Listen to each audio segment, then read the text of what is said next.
There you are again. Unless your name is on the building, most of us rely on the work we do during the week to fund our future. We're all on our way somewhere. Some of us are saving for a first home or to send our kids to college. Some of us soak up the opportunity to travel or have side hustles that fill our cups in different ways. Some of us find ourselves in a bit of a hole and are either digging our way out of debt or working hard to define a different version of who we are and what we do. But all of us are reaching in some way. At work, it's our responsibility to be on the receiving end of that reach out by creating conditions so that employees can gain traction as they work to move forward. According to the 8th Annual Engagement and Retention Report by Achievers Workforce Institute, we're not on solid footing. Just 22% of employees believe they have access to the growth opportunities, the resources, the tools they need to perform at their best, and only 25% feel appreciated at work. While most of us spend a third of our waking lives working, I would bet you all the money in my pockets that if given the choice, most of us would choose to do something else, especially if there was an easier, softer way. I found that the last 5 years have led employees to focus much more on articulating and protecting their value. They're more likely to prioritize spending time and energy on endeavors that help rather than hinder where they're headed. Welcome to A-Listed.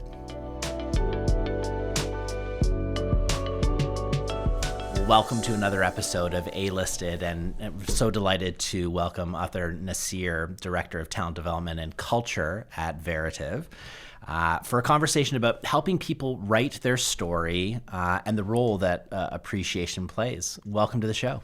Thank you so much for having me.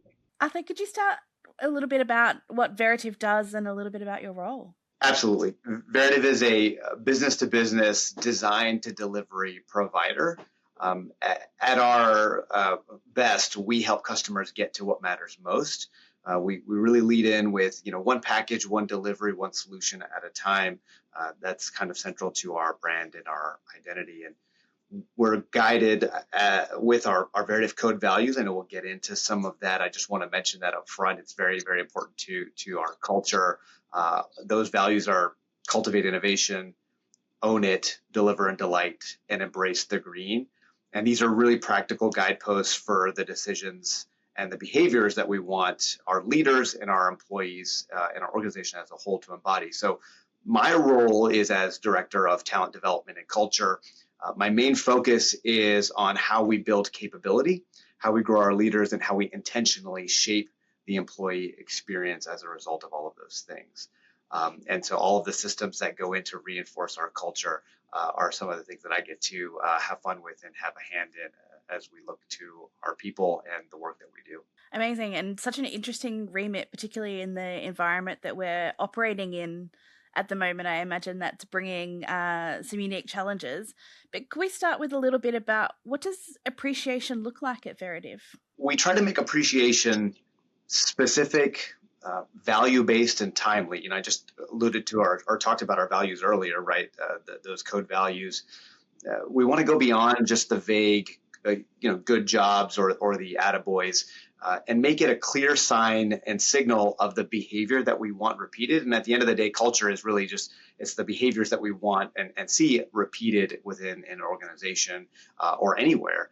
And so we want recognition to have those three tenets: specificity, be based in our values, and then, of course, be timely to the activity that we want to recognize. Perfect. That's the key to making appreciation meaningful, right? Yeah, absolutely. You talked about code, which is really your guidepost for everything that you do at Veritiv. Can you talk a little bit more specifically about the role that appreciation has in helping employees both understand and then act upon your code every single day? Yeah, absolutely. We really want to make appreciation more consistent.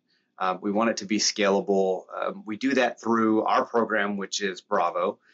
That's giving employees an easy way to recognize the contribution and the moments that matter most. Those are things like, your milestone anniversaries, how long you've been with the organization, to promotions, and then, of course, the everyday wins, and then maybe the not so everyday wins, the really big wins. And so tailored to that, we've also built our highest level recognition layer, which we call the Code Hero Award. And this complements Bravo and the daily recognition by elevating the truly game-changing behaviors and truly game-changing contributions tied directly to our code values. And so those are the systems that are in place. We want to make it easy for our employees, and we've tried to do our best to make it easy for all of our employees and our leaders to engage with that, to have those reminders and things that come in that sort of say, hey, okay, not only can I get in real quickly and recognize a moment, and how do we lower the barrier to making that happen in the flow of work? And that's so important to our employees, to being able to make that as easy as possible while keeping the importance on, hey, recognition is something that has to be thoughtful. And so there's a fine balance that has to be played with easy to do and making sure that it's thoughtful at the same time, right? So much of appreciation, I think, is about storytelling and sense making. Do you have a favorite story of one of the code values brought to life, either an everyday thing or one of the heroic things you're describing? Yeah, absolutely. So, we see a lot, right? We get a lot of wonderful moments captured for us, and just as recently as I think a couple months back, we had an employee who, one of our drivers, who was in a situation where there was an accident. And so if you don't know, we have distribution trucks that help take the products that our customers want to them. And so there was an accident, I believe, witnessed by this driver of our truck, and he was able to get out and see the situation very quickly, and in a safe way help the individual that was sort of stuck in their car and pulled them out and to safety. And that was really a great behavior in Own It, right? And jumping in and saying, hey, there's a situation that happened. Of course, we want to make sure we're safe. We're doing what we need to do, but to help out. And so that went beyond just our company and impacted the life of somebody else in a very positive way. And so we were happy to see that embodied, and then of course getting to see that recognition that allowed that moment to be shared across our organization, right? And so that's the other piece of this, is how we bring these situations to the broader population, where they may not necessarily, if you're not necessarily part of that function or that team, or within that sphere of influence there, you may not have heard about it. And so our program allows us to do that. And that's also the big piece of the recognition program, is the exposure and the visibility that we can leverage to help not only recognize this individual, but also promote very positive behaviors. It's a great story, Emma. It reminds me of your perspective on the utility of recognition and appreciation as a sender of signals. Yeah, and I think we've heard the term signal already on the podcast today. Is recognition is that signal to the individual, the person who's receiving the recognition. It's a signal to their leader that they're doing great work, and it's a signal to the rest of the business as to what great looks like. There's so much value out of that one recognition moment beyond the acknowledgement and the feel-good factor. Is you get a heap of value from the data that comes out of that as well. Athar, when I think about your job title and I think about development, so much of development is about growth, and so much of your portfolio is about growth. And I think when an individual grows, it maybe by extension a team grows, and then a company can grow in the right way. How do you think about the role of appreciation in helping someone along their development journey? A lot of my world, and especially earlier on in my career, started out with looking at data, right? That's kind of what led me to my career here. The psychology of the workplace is kind of how I ended up where I am. And so much of what we do and how we can think about what we do gets inspired by data. And if you really break it down to its base level, appreciation is actually developmental data, if you think about it, because it tells someone that, hey, this behavior matters. It's important. It's valued. It's working. And in some cases, we also talk about, what's not working, right? And that's a whole different story. But it is development data. And so when we highlight that information through an appreciation, it provides things like confidence. It provides things like motivation. It allows clarity to what we want to see modeled. And at the end of the day, people grow faster when they know what they're doing well, what's going well, and appreciation builds the confidence and the momentum for that to continue to move forward. That's super important, and leaders are obviously a key part of that. They need to be able to spot the moments that matter. Like how can leaders show appreciation without it feeling forced or performative? Simplicity is something that I've kind of adopted more and more as I've grown in my career. And leaders have a lot of things thrown on their plate, a lot of commitments that they have to tend to, and we all want to do everything and do it the best that we can. But of course, with real life constraints, sometimes we aren't able to do some of the things to the highest quality, sometimes that we wish. And so keeping things simple often can make things easier and allow us to take away some of the challenges with actually taking on the task. And so creating a simple formula, things like, hey, what's the situation? What was the value that was exhibited and what was the impact, right? The 1, 2, 3 of the recognition can absolutely be something that leaders can think about, making it in a way that's formulaic so that when they sit down to actually do it, whether that's in Bravo or whether that's in a meeting at the beginning or the end of a meeting, it doesn't have to be that, oh, I need this really big, grandiose, very eloquent story. It's, hey, it's that 1, 2, 3, right? It's what was the situation? Hey, David or Emma, I noticed last week, we had a really tough client meeting or we had a really tough situation, and here's what happened, and here's the value that you embodied. And the impact. And now the last thing is the impact. Don't make it about yourself as the leader. So don't, not the I'm proud of you, but make it about their contribution. What did they do, exhibit, or help with that allowed us to be in a better place than maybe we were before they stepped in or before they lended a hand. And then the last thing I'll say is timely, is make sure that it's close to the event, right? Doing something that's too far out sometimes doesn't have that same level of oomph as it does when it's very close to when it happens. Yeah, absolutely. It sounds like you've put a lot of thought and effort into leadership capability when it comes to recognition, in helping them understand that formula and be able to just practice it on the fly. That's often what's missing in a lot of organizations, is we assume that people know how to recognize. People know how to say thank you. They don't necessarily know how to be specific and timely and meaningful and tie it to the impact, as you just outlined there. Our research, we're talking about leaders, our research shows that managers in particular have a very important role to play. While peer recognition is something that builds culture, when someone's meaningfully recognized by their manager, that really cements commitment. And you talked about guiding leaders to give good, meaningful recognition. How do you ensure they actually do it? Yeah. The guiding versus the doing it can sometimes be a challenge. And I think similar to the sentiment I shared earlier about, I think we have the best intentions as leaders. And sometimes, it's just making sure that we're keeping that top of mind. We've started implementing some actions that will help drive the behavior. One of the most recent ones is implementing the code recognition stories. And so these are, we say every meeting, every time. And so we've encouraged, and in fact, in a lot of cases, it's become part of the culture to start meetings with a code recognition story. And this is done in the moment. It's done whether you're virtual, but it's done live, right? It's not necessarily the written out recognition. It's, hey, before we start this meeting, and we've got a meeting in a box type of template that any leader can put into their deck at the beginning of the meeting. And that way it always acts as the sort of starter to that, right? Oh, yes. Okay, we're starting the meeting. I see that slide. Let's start with a code recognition story. And it's just that leader both recognizing, but also leaving it open to solicit from the team recognitions related to our code that we want to highlight.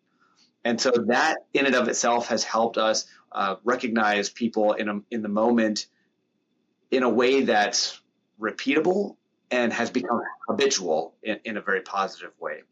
Been doing a lot of reading recently around the concept of rituals. At Achievers Workforce Institute, we research what makes up meaningful recognition, and trying to find a balance between helping organizations create rituals, which is exactly what you've done there, versus automation and inauthentic recognition. We want to create the triggers for leaders, and we want to help them understand the moments that matter. So building the triggers into process rather than building recognition into process. That sounds like you've been quite intentional in the way that you've done that. Absolutely, yeah. We're doing what we can to create, to your point, the rituals or the habits, and I think to start off with a broad abstract ask to say, hey, go recognize your teams. Those are the daunting tasks. It reminds me of when I was in grade school and you had to write an essay, and that blank piece of paper is the loudest thing, right? It's the hardest thing sometimes to just be staring at that blank piece of paper and what do I write? What do I say? But if you're given a prompt, right, or if you're given sort of a question, or if you're said, hey, just write this one or two things down, it's so easy to extrapolate more and expand on that. And sometimes it's just that little twist, that little change that's needed to make it a little bit more of a ritualistic behavior. Yeah, a little nudge in the right direction is sometimes all people need. Yeah. How do companies scale appreciation across remote or hybrid teams? You've obviously got a diverse business. How does that work for you? We absolutely do have a diverse business. We've got plenty of individuals who are fully remote.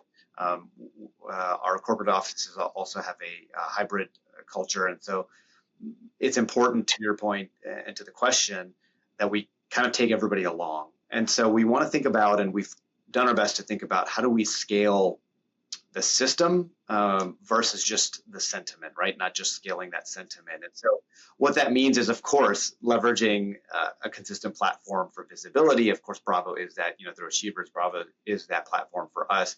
And that way recognition doesn't necessarily depend on location. Bravo supports all of that recognition, the milestones that I mentioned, celebrating every day, excellences, events across the organization.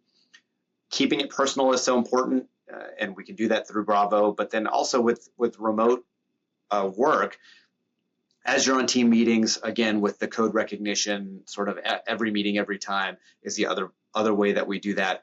But there's one other key element I think is very, very important that I've absolutely enjoyed leveraging on Bravo, which is the ability to multiply the amount of folks, as I talked about earlier, that get to see that recognition.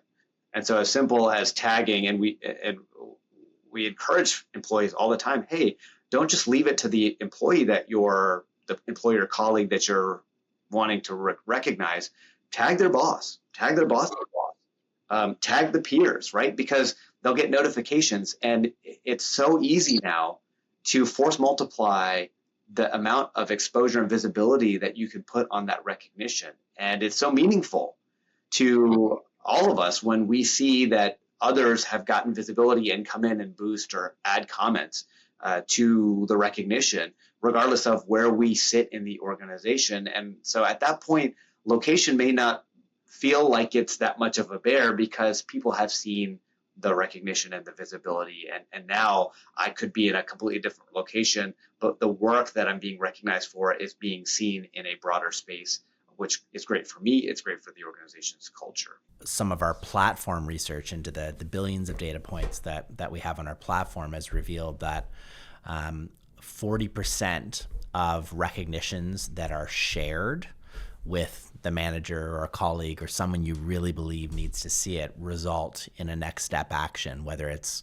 a comment or a boost or someone sharing that recognition. So it is virtuous when you take the time to extend the impact of that recognition. Yeah. If you could give one piece of advice to a leader listening today, what's one habit that they could start building tomorrow?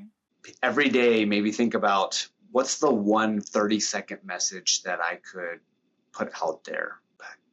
Hey, here's what you did. Here's why it mattered. And here's the value that you demonstrated. Again, it doesn't. We don't have to make things always be grandiose, or we don't maybe have to make it feel like it has to be grandiose. That 30-second message could absolutely feel grandiose to the person receiving it.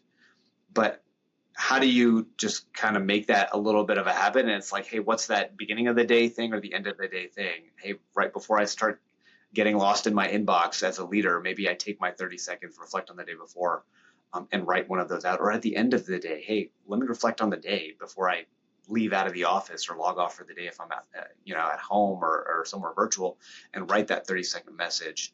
At a bare minimum, what's the boost that you could go give on Bravo?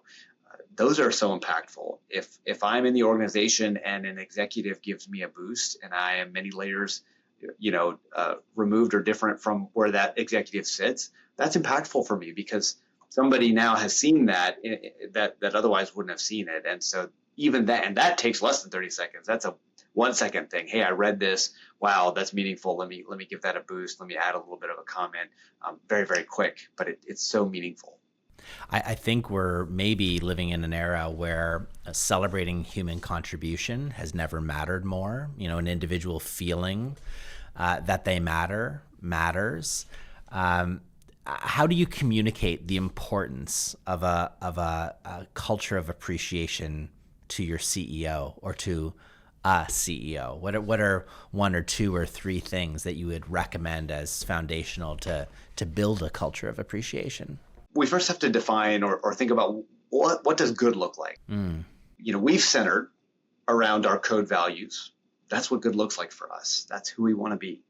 Those are the behaviors that we're trying to reinforce. Those are where we want to anchor our culture.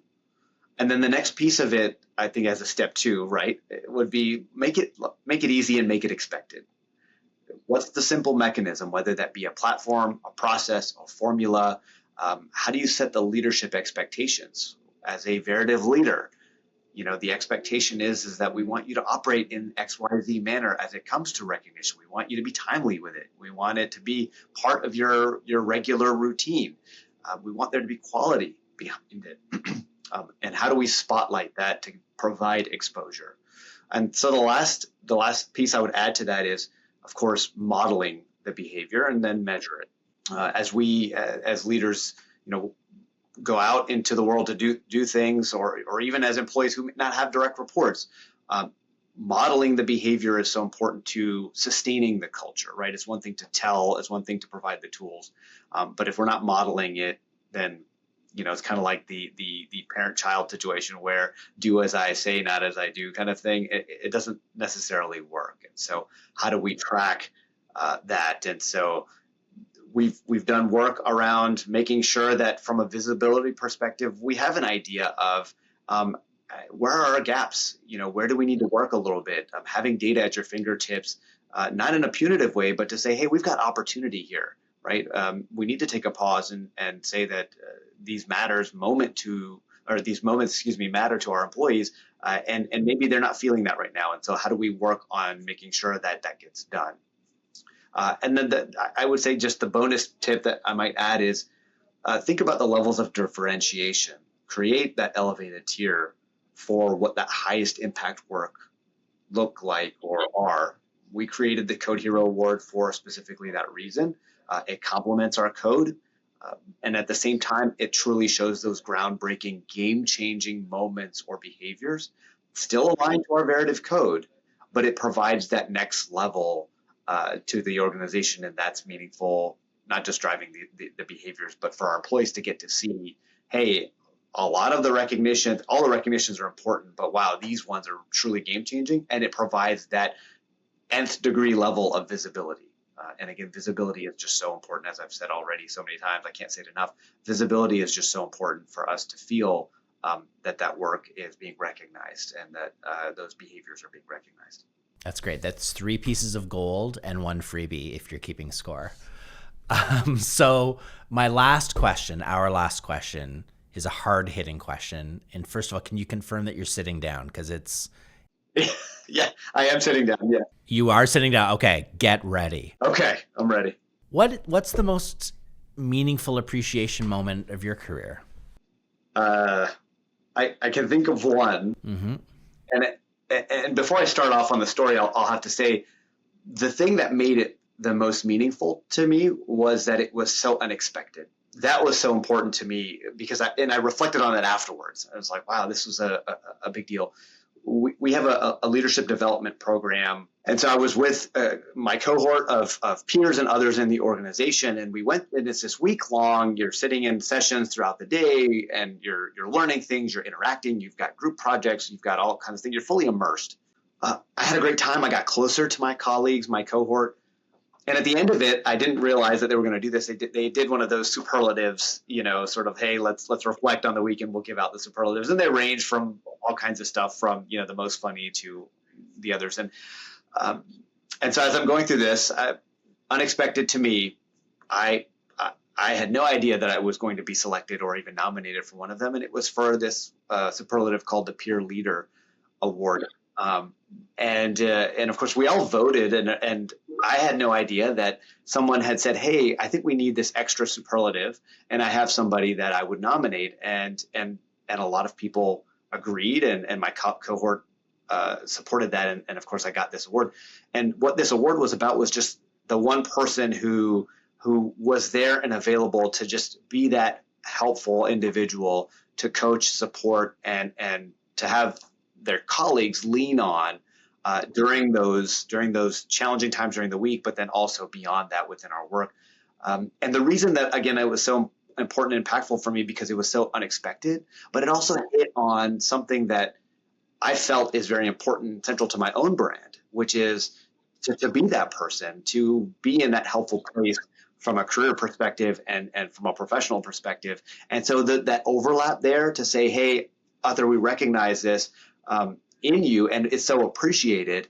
It hit both of those things for me: the validation of, or I think the support of, hey, here's what you're doing professionally that's meaningful, but also the hey, this is something that you've been able to help with and support, and that didn't go unnoticed. And certainly I hadn't been doing it to get the recognition, but to have it was so great and such a meaningful thing for me. So I don't know if that helps answer the question that you posed, but it was one that I'll remember absolutely. Oh, it absolutely does. I think the best leader, it's a great story. And I think the best leaders, they try to operate every single day with intention. And to have those good intentions affirmed by colleagues, it turns out you're also a person. You're not just a leader. You also happen to be a person. And so to have that affirmed, it sounds like it felt and meant so much. It absolutely did. And I think to affirm the things that we get to do in our professional lives that we're aligned to, whether by spontaneity of how our careers ended up, or maybe by choice and working towards it. No one will ever not want to have those skills, those talents, those competencies affirmed. And so when you get that, I think that legitimizes, in a sense, a lot of what we are about when it comes to our work. We want to feel like we are crafting our area of work, regardless of the role that we're in.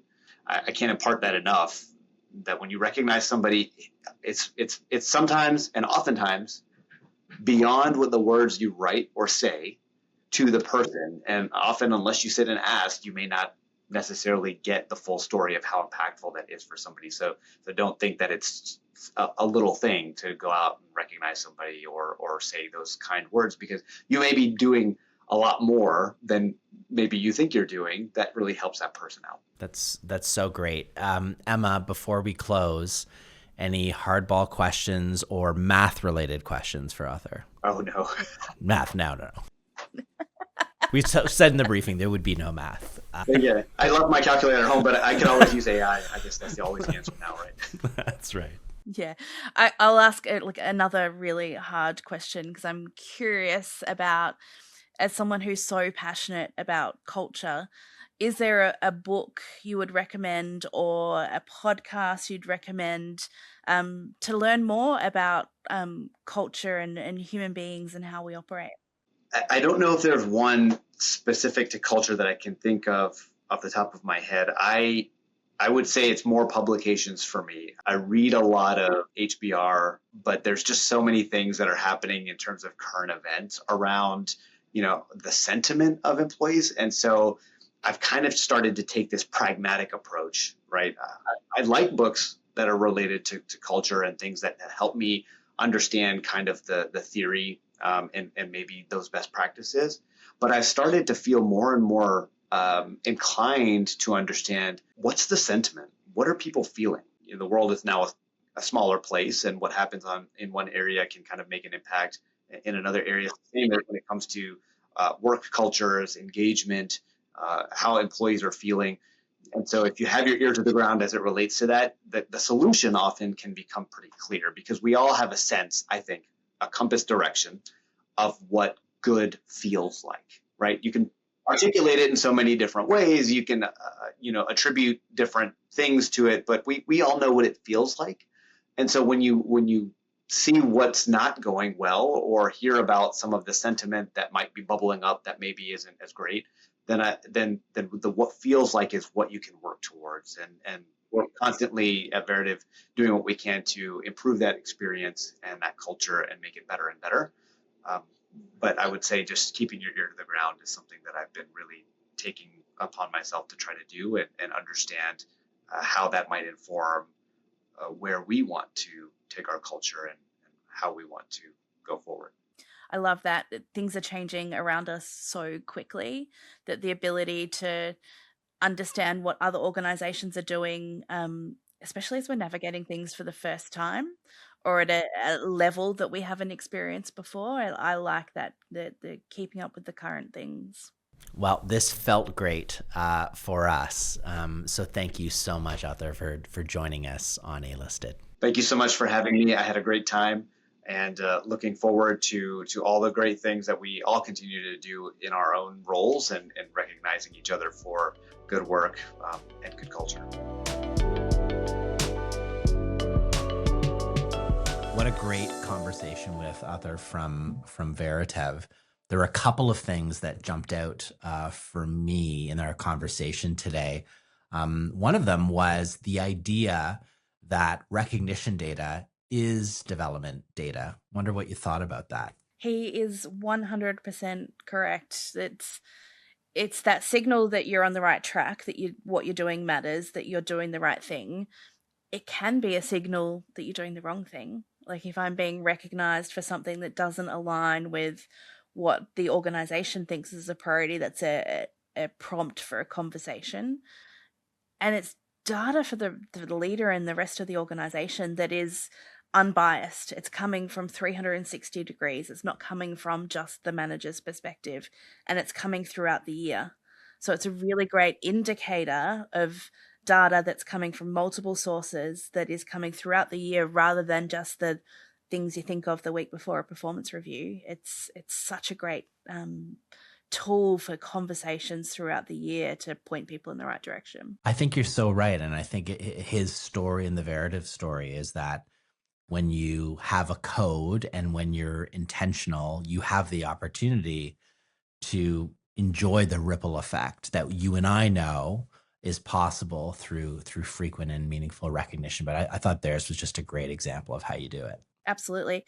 And he made it so simple. I think he used the word simple as well, is that a lot of the conversations I have is, I don't want to give leaders another thing to do. Leaders already have enough to worry about. If I'm also asking them to recognize, am I asking too much?